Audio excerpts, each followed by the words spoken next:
Ah, shit. Hey, everyone, and welcome to a new episode of Baboom. I am terribly sorry that I've been missing some content.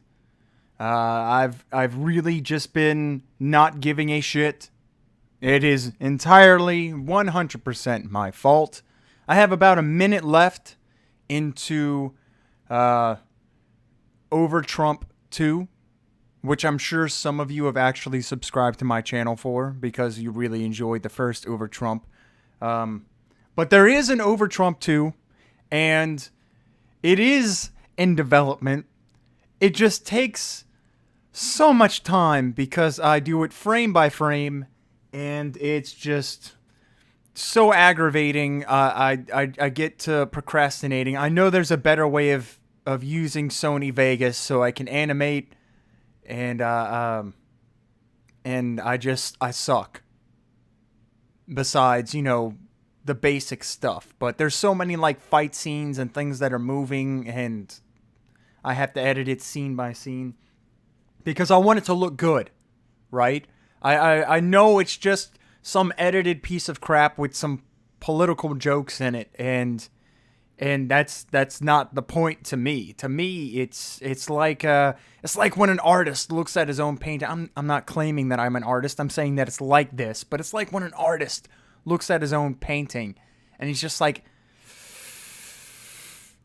this isn't fucking good enough.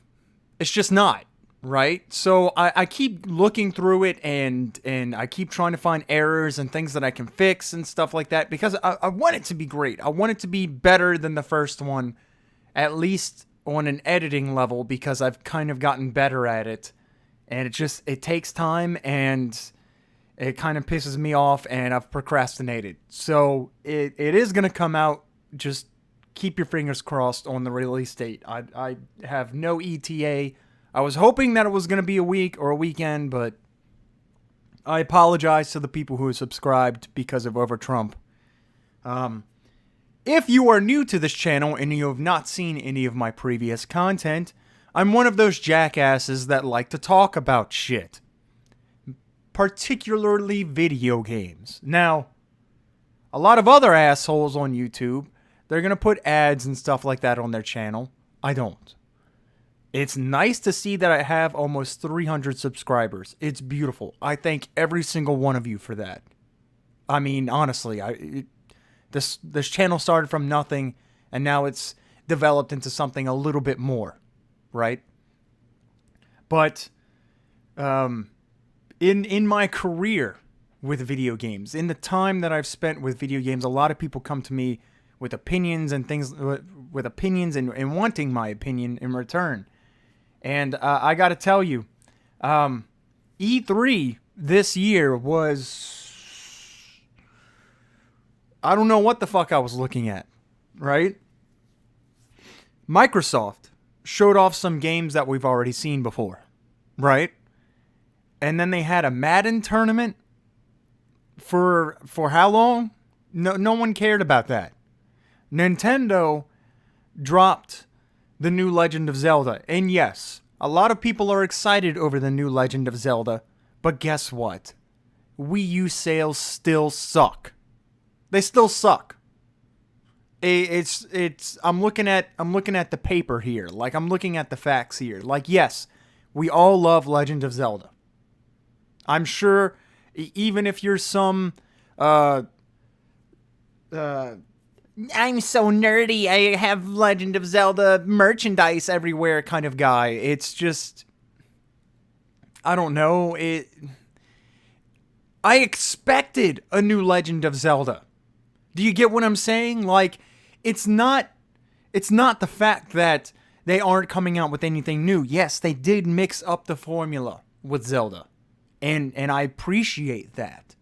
But other than that, there was nothing really to bounce off of. Nintendo, after this, they don't have anything. They have nothing. I still don't have a reason to buy a Wii U. I don't. If you're expecting me to buy a Wii U for a game that's only going to give me 40 to 50 hours of entertainment, you're looking at, what, a $50 price tag for the game and then, what is it, $250 for the system? I can't do that. The normal consumer can't do that. And as much as I would love to play this game, I'm going to still have to sit this one out. I can't play it. I can't enjoy it. I don't have the money to just throw around. I don't. As far as the library for games that were shown off, I gotta hand it to Sony.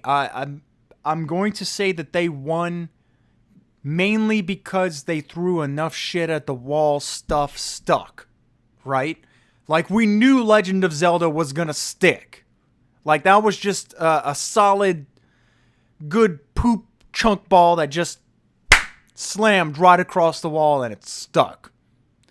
But Sony, as far as games that I want to play, keep in mind, I don't own any of these consoles. I don't own an Xbox One, a PlayStation 4, a PS3.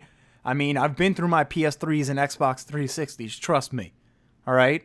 As far as a variety of games that I saw that I wanted to play, Sony won it. Right? They had a variety of stuff. And they also had mecha dinosaurs. And I'm a big fan of mecha. Armored Core, Chrome Hounds. Shit, I grew up with Mech Warrior and Mech Commander. I still have a Mech Commander poster. My point is that if you're listening to this, if you haven't paused or exited out of this video yet, I highly advise you to not use E3 as a means of hype. Hype is generated on purpose from them. They want you to get hype. They want you to get excited. Me personally, I use E3 to see what is being announced. That's it. Sure, they may show some trailers and gameplay and things like that, but as a strong example here, let's look at Watch Dogs. Watch Dogs wasn't that long ago. Go watch the E3 footage for Watch Dogs. It looks fucking magnificent. It looks gorgeous, right? And then you look at the actual end result after the game's been launched, it looks like shit. Because these devs play all of their games on really high-end PCs and then they try and sell it as the final product. They want you to think that what they are showing off at E3 is the final product. And I gotta tell you, it's marketing. That's just what it is. They use E3 as more of a marketing tool than anything else. And sure, to some people that's definitely obvious, but to the main consumer, they don't realize that this is an opportunity for them to show off bullshots. And if you don't know what a bullshot is, it's like a play on bullshit, except it's like a screenshot. It's a bullshot. It's designed to make you think that that's what it's going to look like. So, E3, yeah. Release dates, what games are coming out, fantastic. Thank you for letting me know. Thank you for showing me what you might think the gameplay is going to look like, etc., etc., etc. But keep the hype on the inside. Don't start jumping all around and stuff like that, acting like a fool because they announced something else. Did you see the disappointment with Crash Bandicoot? I didn't even grow up with Crash Bandicoot. Sorry, my first real platforming adventure kind of game, and this is going to get some fluff, was Conker's Bad Fur Day for N64. It was my first M-rated game. I never really had a whole lot of platformers before because I also grew up with stuff like Smash Brothers, Pokemon Stadium. I grew up with GoldenEye. I guess more of a regular platformer would be stuff on Game Boy like Kirby and everything like that. I definitely grew up with Kirby, but that's another discussion for another day. So I didn't really grow up with the whole three-dimensional platformer, right? And Crash Bandicoot was one of those games that a lot of this generation kind of, well, not millennials, but a lot of 30-year-olds to maybe higher gamers grew up with. I'm pushing the age there. So they come out on stage. They have this big presentation, right? Imagine this, right? This guy comes walking out on stage. His shadow, thanks to the movie magic that we have nowadays, his shadow on the stage looks like that of a video game character. The entire environment on the stage is lit up and looks like a scene from that particular video game series. The whole crowd understands what this means. They get hype. This man walking up on stage is here to announce something that people have been wanting for years. The whole crowd lights up with flashes from their cameras, cheers. You see some people in the crowd even crying because they have this nostalgia. They have this childlike love for this game series because it brings back fantastic memories of when video games were just mindless fun. And this fucking asshole on stage says that it's all for an announcement that Skylanders is going to have Crash Bandicoot. Can you imagine the disappointment in that room? Hundreds to thousands of people, hell, millions of people watching. Can you imagine that disappointment? Some people poured their hearts into that moment over a video game. It brought back joyous memories of stuff they loved. And these marketing assholes, these guys, these fucking people way high up on those food chains that don't even pay attention to you other than you buying the product or not.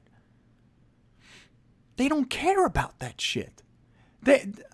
I need you people to realize that. I've said this in tons of my videos before. If this is not apparent evidence of them not giving a single fuck about your love and opinion, it was that moment. This guy walks up on stage. Everyone's expecting him to announce a new Crash Bandicoot, like something that's just going to blow it out the water. The stage was lit up. The timing was absolutely perfect. The timing was perfect. You had them eating out of your hands. You could have made an announcement for a new Crash Bandicoot. But no. You decided Skylanders. And if you don't know what Skylanders is this piece of shit action figure collecting game that is designed for children 10 and younger. It's pretty much, hey, look, kids, look at this action figure that's also going to be put in the video game kind of stuff. And then you have to buy the accessories and all this other crap. You can't just put it in the game and play it. If you want that particular character, it's better for you to just find them in real life and pay $15. You're pretty much paying extra money, a lot of extra money, to unlock these characters for your kids. And guess what? They get away with it because parents just keep buying it for their kids. They got nothing better to buy. I don't care about Power Rangers or anything anymore. Whatever. Who gives a shit? Who gives a shit about Crash Bandicoot being in Skylanders? Like I said, I'm not even a fan. I'm not even a fan of Crash Bandicoot, and I felt that. I felt that to the core because I saw the expression on those people's faces. I saw the disappointment. And trust me, I've been there. I have been there. This industry should use that as an example. They should use that as an example to say, this is where we fucked up. We cannot do this shit again. Even if it's just their marketing team, if it's just the artist, somebody Somebody within that chain link fence keeping us from good video games needs to fucking realize, needs to become that weakest link and realize we fucked up. We can't do something like this again. We pissed off all of these people. All of them. Oh yeah, and they're coming out with HD remakes of the old ones. Thanks. They fucked up. And they probably won't admit it either. They probably think, man, that was great. We did awesome. Did you see all the hype that was generated for the Skylander figure? I'm surprised someone didn't throw something at that guy. If it wasn't for the fact that they would have probably been banned from E3 for the rest of their lives, probably even from their job, they probably would have gotten fired and everything too. If it wasn't for the fact that those people were scared, I'm pretty sure stuff would have been thrown at that man. E3 is a marketing tool. Do not let it consume you with hype. Don't. It doesn't matter if it's a game that you've waited for your entire life. You could be 80 years old, about to die, and your last dying breath, you finally see that game being released. Approach it with skepticism. Because somehow they did not pay attention to what made the original as magical as it was. And they are going to feed off of your hype. And they're going to release a game that's not at all what was promised. I tell you, I used to be kind of excited for E3. I used to watch streams and stuff, chatting with people. I never actually watched it through IGN or GameSpot or anything like that, because they just circle jerk. All of them circle jerk. They get in a room and then they pretend that they're super hyped for shit like, man, what was that? I don't even know that stream. Some guy got super hyped up that Final Fantasy VII was getting an HD remake, and he started jumping out of his chair, started screaming and hollering and waving his arms around. Sit the fuck down. Stop it. I can tell right off the bat you're faking this shit. I can tell. All right? I understand that you're trying to get views. I understand you're trying to generate hype. Sit the fuck down. Right? It's one thing to be excited, but it's another thing to jump out of your chair and be like, oh my God, they really did it. Ah! You saw it coming. It was hinted at years ago. Chill out. Chill.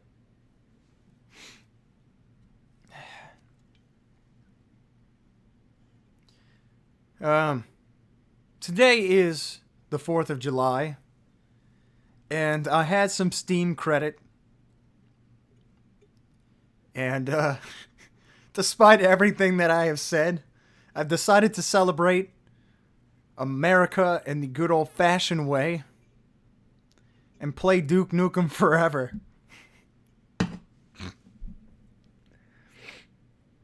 It was $4. I had Steam credit, and I've pirated it like 4 other times before, and just for some reason the save files just never worked.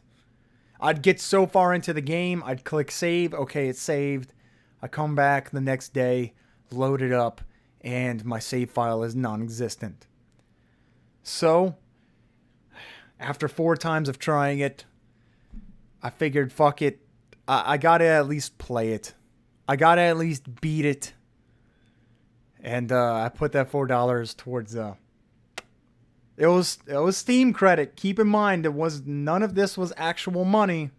This was all trading cards bullshit. Look, guys, I made some digital money. But Duke Nukem Forever. Good old American Duke. Okay. Anyways, I hope you guys have a wonderful 4th of July. If you are not American, and your country does not yet have independence, I feel sorry for you. And Will Smith is crying. Have a good one.